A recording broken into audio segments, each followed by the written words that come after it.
fair to us. And that's about all I can say. I'm sorry. That's it. That's the message. Be fair. You know, it doesn't matter. Like I always say, COVID does not discriminate against people based on their immigration status. You know, like, you know, we have certain visa holders not allowed, then citizens come in, and then we have like shows like the Wiggles allowed in, and we have film crews come in. So, you know, what is it? It's injustice, it's unfairness. So that is exactly it. Be fair. This country is known internationally for kindness, for compassion, and yet look at what happens to migrants here. It's a shame, such a shame. Shame on So that's what we ask, you know, and it's absolutely right that people here are lovely, and they stand alongside us. It's just the rules, and Mike Treen spoke to it as well, that the rules keep changing the rules on us. That is totally unfair. And we've even had, so recently, you'll know, India is ridden with COVID, so flights were stopped. Coming from India to everybody, whether citizens, residents, everybody. And we had Paul Hunt, the Chief Human Rights Commissioner, also commented that was racism. You know, you allow people to come in from other countries who are not even, who've never lived here. They only come here for big sports events or whatever. And yet people who've made a life here, who have home here, they call this country home. That's how you treat them. So that's the theme here, fairness. That's all we ask for. We're not asking for any extras. We're just asking to be treated fairly. We're just asking for equity. We're not competing with anyone here. We're saying we work alongside. It's not a competition. We come here and we live alongside, we work alongside of people in this country. So fairness, that's all we ask for, and that's a very reasonable ask. It's not too much to ask. So thank you very much for sharing your story, and very raw emotions there, which I could feel, and I know many families who have been here for a while, and if a child gets diagnosed with something, and then that's it. You know, children, and talking about children, I was talking to media earlier on. The system, the government, Immigration New Zealand, they've actually produced a class of teenagers who have nowhere to go, nothing to do. So I'm referring to families who've been here 10, 15 years, have teenagers who have just left high school or will leave high school at the end of this year. So those children have had student visas under mum or dad's work visa, but after they leave high school, they are then treated as adults and individuals in their own right. So they either have to get a work visa, which people can only get if they have qualifications, work experience. An 18-year-old does not have that, so they can't get a work visa. Or if they want to study further, they have to be international students, get student visas, and we all know that costs about $20,000 to $30,000 a year.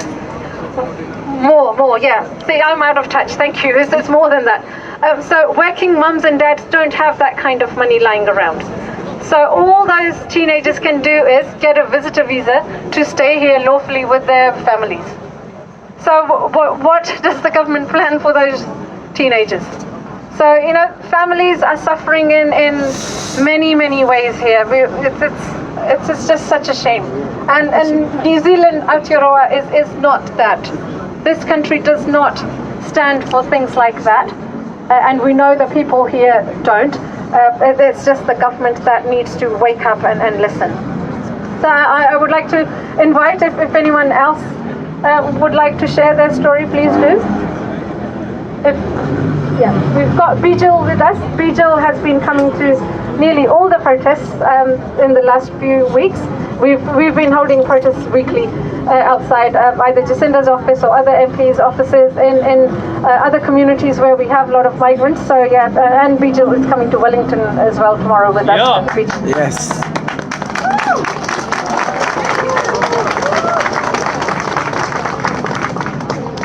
I would just say to my fellow mates that there's nothing to woo about, because it's just the suffering that is talking. I have been consistent here just because my husband has been stuck.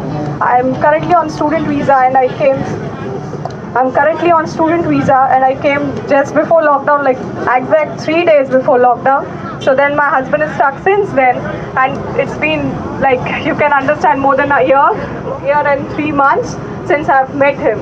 And still I don't come in any category where they have given, like, you know, if your husband had some visa or whatsoever the exemptions they are giving currently, I don't fall in any of them, because one, I'm a student, and second, if he would had visa in March, why would I leave him there? So it doesn't make sense to me, and I just want to say that the government should not be discriminating partners in terms of how much they earn, or what are they working, where are they working, or what are they doing, what visa they have, how many months of visa they have. It should be that the partners are split. Please, you know, rejoin them. And the other important thing, which, like, we have been speaking, but a lot of post-study work visa, they're still stuck out there in many countries. So I would, you know, request government to, you know, start processing for them as well. These are the two main reasons why I keep standing and keep coming here, because I can feel the pain and I know how does it feel. Thank you. Thank you very much. So if there's no one else who wants to share, I think we'll wrap up. Because they. I'm going to. Sorry, somebody there? Yeah, please do, yes. So just introduce yourselves and yeah, share.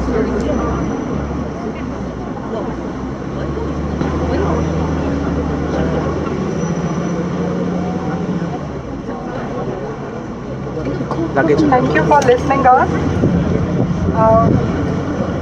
I missed last event that happened in Hamilton, but tomorrow I will be coming to Wellington. I want to tell to dear Prime Minister, I have a son who has turned 4 years old. When he was 2.5 years old, I applied his visa, and now he is 4 years old, and in October 2021 he will be 5. I haven't seen him since 2019 July. I haven't seen him. It's my husband. He's my only child. He's our only child, and he's separated from his parents. And still they think that it is not a critical case. Why? He's just a child. And I would like to say, each family matters. Each kid matters. It doesn't matter we are highly skilled or we are health worker. I have applied his travel to request, like they made some changes, and on basis of those changes we are eligible, and I have applied, but it has been 2 weeks. There is no response. There is no response. I mean, it is in their hand whether it is a critical purpose or not. Why it is not a critical purpose? When his both parents are here, we are working here, we have been living here more than a year, and we have not seen our child for more than a year. It has been more than 365 days. Can you live without your daughter for a single day? Can you live? I don't think so you can live without your daughter. But we have been living our son for more than a year, and we still don't know how long. I want, like, if someone can send this picture to me, Prime Minister, because he is just like her daughter. He's like her daughter. It doesn't matter. It doesn't matter his parents are health worker or we are highly skilled. It doesn't matter. What matters? Each family matters. Each kid matters. And everyone, we are here, we matters. Our life matters. Migrant life matters. You should bring them back, and you have to bring them back. You have to bring them back. Thank you so much. Thank you very much. I think we had another person here who would like to speak.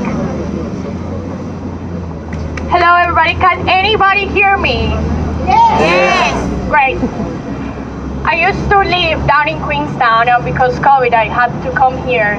We ran out of work because obviously we rely on tourists. I remember this one lady, she told me, you should go back home. Why? And I was like, where is home for you? Like, this is my home now. And what you pretend me to go home, get sick, leave everything that I know behind, leave everything that I worked so hard for these years, just because you say, go home. And then I come here, and the farms are desperate for workers. What is going on? What is happening? This is unfair. This is clearly unfair, and we have been going through this for years. Just now we've come to realize how bad the situation is for all of us. It doesn't matter which visa you are. It doesn't matter if you're waiting your residency, if you are in a temporal visa. We are all on this together. We need to stand united. My mom always asks me, are they gonna extend your visa? Right now I'm on a seasonal visa. I don't know if I'm gonna have to leave this country in a month. Even though I have a job. Just Immigration New Zealand is playing with us. We don't know if we're gonna stay. We don't know if we're gonna leave. If I'm gonna leave, where I'm going. I'm from Colombia. And right now my country is in a very difficult situation. So what am I gonna do? Leave my future in the hands of Immigration New Zealand like always? Or stand up for myself? Like all of you guys together? Thank you very much. All of us together, stand up together. And this is home. That's what we need to do. Stay together, because quite often we've seen different visa categories. You know, every time we post a Facebook Live video or post a notice, people start, oh, what about student visas? What about post-study work visas? And we're like, no, we are migrants together. It's about every visa type. So migrant lives matter. Doesn't matter what type of visa. So absolutely on point, that message there. We are in this together. So I think we're going to wrap up, and I'm going to hand over to Joe again, just with some thoughts of what we would all like to do going forward, and how we keep this movement alive, we keep the energy alive, and how we can build it to the next level. Joe. Give our Colombian sister a cheer there. And give our Indian sisters and brothers a cheer. Give all our migrants a cheer. Let's say why this movement is so important. We live in a big time of change now. We saw how the pandemic has changed the world in the speed of days, has split families behind walls in speeds of days. We saw another thing happen the year before in our country, when a right-wing racist came into a mosque and killed 51 Muslim people in this country. And we said never again. We said we won't tolerate racism in this country. And then I hear how the Colombian woman is treated. Go home. Go home to your country. Where did the racists get their ideas from? The internet? I'll tell you this. If we have politicians in Wellington, in Parliament, and they're talking about housing, and they're saying there's too many Chinese surnames, you heard that? Yep. Blaming Chinese for buying the houses. That's not true. That's not true. That's not true. They should build houses for all the workers in New Zealand, like we did in the 1930s. Unemployment and inflation are not caused by immigration. Bullshit! Come off it. The enemy is profit. Yep. And that's true. We're not each other's enemies. All the people here. We should stick together like we learned after Christchurch. Muslims and Christians. Happy Eid to our Muslim brothers and sisters tomorrow. We respect you. but also to our migrants. We promised that we wouldn't allow racism to happen in New Zealand. Racism just doesn't come from the bottom. It just doesn't come from the ignorant. Racism is also encouraged from the top. By the powerful people who don't want us to unite. They want us to divide and blame each other. They want the Kiwis to blame the migrants because of the housing. They want the Kiwis to blame the Colombians because of the job scene. We need to stick together. That's what we learned last year. Stick together. Solidarity. Take care of each other. We can do it, and we did it. We showed the world. Only 26 people died. We took care of each other. And who was taking care of people the most? The essential workers, half of whom are bloody migrant workers. They were in the supermarkets, in the petrol stations, building the houses in the middle of the pandemic. You have earned your right to residency in this country. Yep.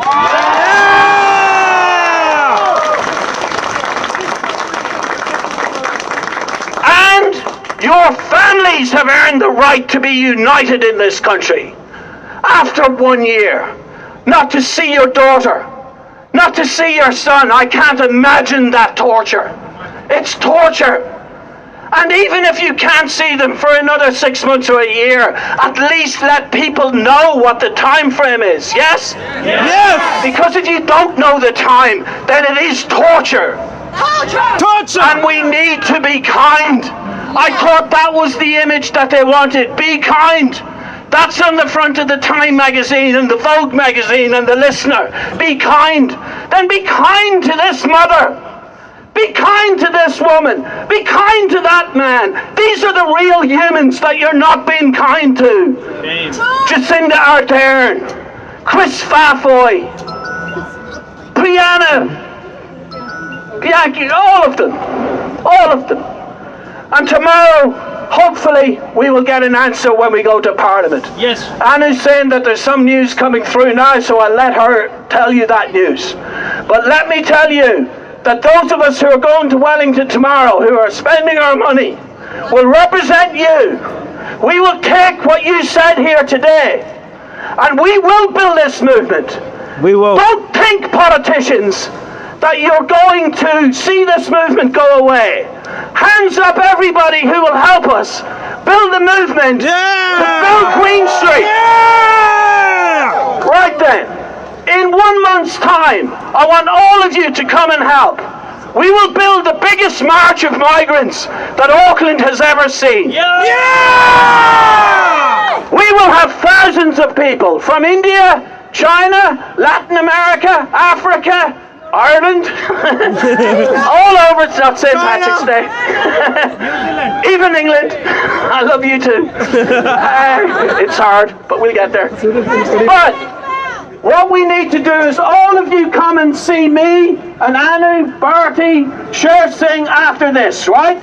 We need more revolutionaries to make this revolution. We need more people of love to make this a world of love. We need more people with solidarity to build a world that cares, because this is only a test for what's coming. In 10 or 20 years' time, we will live through another horrible event like the pandemic called climate change. If we don't take care of people now, we are going to let tens of thousands of people die when that happens. And I don't want that to happen, do you? No! Then let's do this. Let's do our test. Let's show the world that New Zealand can be the most compassionate place. And the last thing that we need to do to pass that test is to let our migrants stay here. Give us a pathway to residency and bring them back. Unite the families. Thank you. So this is actually a high and a happy note to end on. We've just got information through our federation group that we organise through. We for tomorrow's protest outside Parliament, we had a list of speakers, so we invited all the MPs, all 120 of them from Parliament. So we had MPs from opposition, we had Green Party, we had National Act, and we didn't have anyone from the government. until a few minutes ago. So victory is very near. So listen to this. You have, each and every one of you have made a difference to this. Chris Farfoy himself will be coming out of Parliament and addressing the protest tomorrow. That's the Immigration Minister, who we've not been able to pin down and get answers from. So he will be talking to the protesters outside. So Federation of Aotearoa Migrants, who will be representing you all. We will do our best. So yeah, I think that's probably the best news we've had so far, and it's due to the pressure, due to each and every one of you stepping up and helping. And on that note, what I'm going to say is thank you to everybody who's donated generously. We've been able to get our banners, placards, and some T-shirts. So yeah, I'm going to close for tonight. Thank you. Stay strong, stay safe, and you will watch tomorrow's protest from Wellington on the FAM page. So Federation of Aotearoa Migrants Facebook page. We will be live on that. Before you will disappear, we need to do this photo. There is a lot of us, and I am so happy to see so many of you. So we need to. So everybody behind me, on the steps behind me, so we need a big photo, and after that, help yourselves to T-shirts, especially if you've donated towards T-shirts. I think you deserve to take a T-shirt if you've made a donation. Sizes are all mixed up, so we can have a look. So everybody behind me for a big photo. Thank you. Can we put power?